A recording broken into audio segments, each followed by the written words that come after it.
우리가 보통 관계를 생각하면 그냥 둘이 만나 짝을 짓는다고 생각하잖아요. 그런데 이걸 완전히 다른 차원, 그러니까 강력한 연금술로 봤던 고대 지혜가 있습니다. 오늘 바로 그 비밀스러운 조화, 육합에 대해 한번 깊이 들어가 보려고 합니다. 자, 그럼 시작해볼까요? 모든 것의 시작은 이 질문에서 비롯됩니다. 하늘의 뜻이 아주 곧고 명확한 직선이라면 과연 땅의 뜻은 어떤 모습일까요? 하늘의 기운, 우리가 천간이라고 부르는 건 아주 명확하고 직선적이에요. 위에서 아래로 그냥 쭉 뻗어나가는 느낌이죠. 하지만 땅의 기운은 완전히 다릅니다. 이 12개의 에너지, 지지는요, 마치 서로 얽히고 설켜서 순환하고 끊임없이 관계를 맺는 아주 복잡한 거미줄, 그런 그물망 같다고 할 수 있어요. 이 복잡한 그물망, 이 땅의 관계를 제대로 이해하려면 먼저 땅이 쓰는 비밀 언어를 배워야겠죠? 그 첫 번째 단어, 가장 기본이 되는 단어가 바로 합입니다. 말 그대로 만나서 합쳐진다는 뜻이죠. 근데 이 육합이라는 게요, 그냥 둘이 만나서 짝이 된다 이런 단순한 얘기가 절대 아니에요. 이건 두 에너지가 만나서 완전히 새로운 제3의 무언가를 탄생시키는 그야말로 창조적인 사건입니다. 현실의 판을 바꾸는 거죠. 이게 바로 땅이 만들어내는 비밀스러운 조화의 핵심입니다. 이 놀라운 연금술이 어떻게 일어나냐면요, 딱 세 단계로 볼 수 있어요. 먼저 계절의 원위에서 서로 마주보던 두 기운이 딱 만납니다. 그리고 두 번째, 둘의 음과 양 에너지가 서로 스며들면서 조화를 이루죠. 마지막으로 짠! 하고 완전히 새로운 원소가 탄생하는 겁니다. 서로 마주보던 대립이 창조로 바뀌는 정말 마법 같은 순간이죠. 자, 그럼 첫 번째 조화의 테마부터 한번 볼까요? 바로 고요한 탄생입니다. 모든 게 꽁꽁 얼어붙은 한겨울, 그 깊은 어둠 속에서 생명이 어떻게 조용히, 아주 조용히 싹트는지를 보여주는 두 가지 합을 만나보겠습니다. 첫 번째 주자는 바로 자축합토입니다.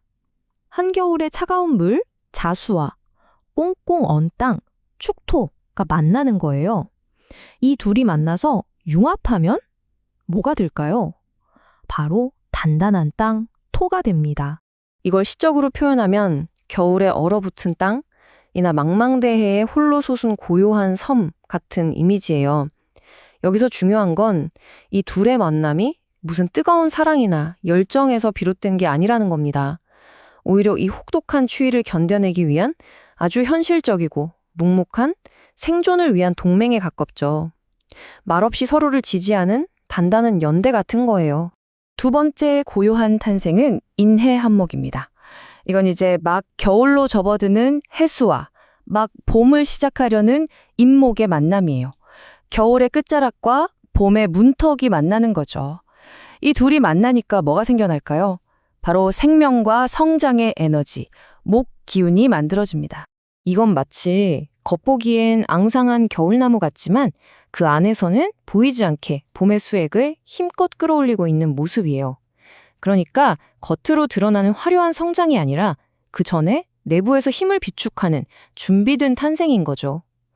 깊은 곳에서 조용히 에너지를 모아서 결정적인 순간에 강력하게 튀어오르려는 그런 준비 과정이라고 할 수 있습니다. 자, 이번에는 분위기를 좀 바꿔볼게요. 두 번째 테마는 긴장과 완성입니다.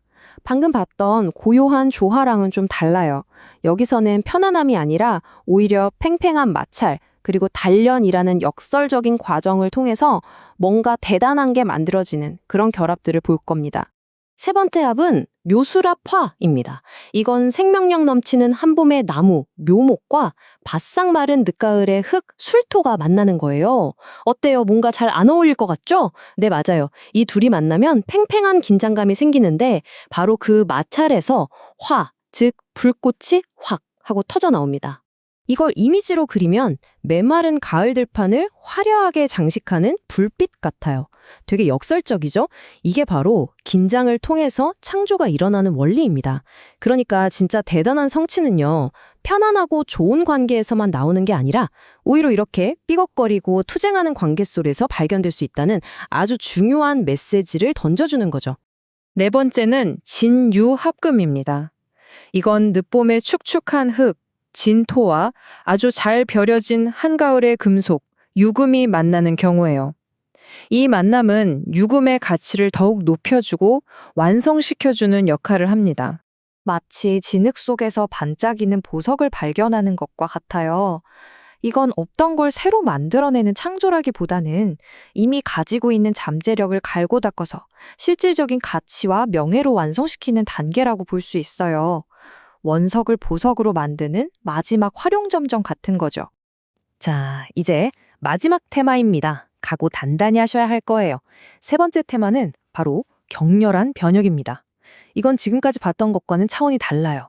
그야말로 모든 걸 뒤집어 엎는 가장 역동적이고 혁명적인 변화를 일으키는 합들을 만나보겠습니다. 다섯 번째, 사신합수. 와, 이건 정말 놀라운 반전이에요. 한여름의 뜨거운 불, 사화랑 초가을의 단단한 쇠, 신금이 만났거든요. 불이랑 쇠가 만났는데 역설적이게도 결과는 수, 바로 물이 됩니다. 상상이 가시나요? 이건 마치 뜨거운 용광로가 단단한 쇠를 녹여서 완전히 액체로 만들어버리는 이미지예요. 부드러운 조화? 그런 거 없습니다. 이건 그야말로 파괴적인 혁신이에요. 기존의 형태를 완전히 파괴해서 새로운 상태로 강제로 전환시키는 거죠. 어떤 변화는 이렇게 점진적인 게 아니라 격렬한 충돌을 통해 한순간에 아주 급진적으로 일어난다는 걸 보여줍니다. 자, 드디어 마지막 여섯 번째 합, 오미합화입니다. 이건 한여름의 불, 오화와 뜨거운 여름 땅, 미토가 만난 거예요. 불과 뜨거운 땅이 만났으니 어떻게 될까요? 네, 상상하시는 그대로입니다. 서로의 에너지가 폭발적으로 증폭되면서 훨씬 더 강력하고 거대한 불길을 만들어냅니다. 마치 자결하는 태양 아래 모든 게 타들어가는 거대한 평원 같은 이미지죠. 생명력이 그야말로 정점에 달한 가장 화려하고 눈부신 순간을 상징합니다. 하지만 가장 밝은 빛은 가장 짙은 그림자를 만들죠. 이 눈부신 절정의 순간이 역설적으로는 곧 다가올 쇠락을 예고하는 전환점이 되기도 하는 겁니다. 모든 것은 정점에 이르면 내려오게 마련이니까요. 자, 이렇게 6가지 비밀스러운 조화를 모두 살펴봤습니다.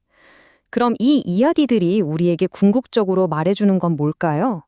이 땅의 연금술이 가진 핵심 비밀을 한번 정리해보죠.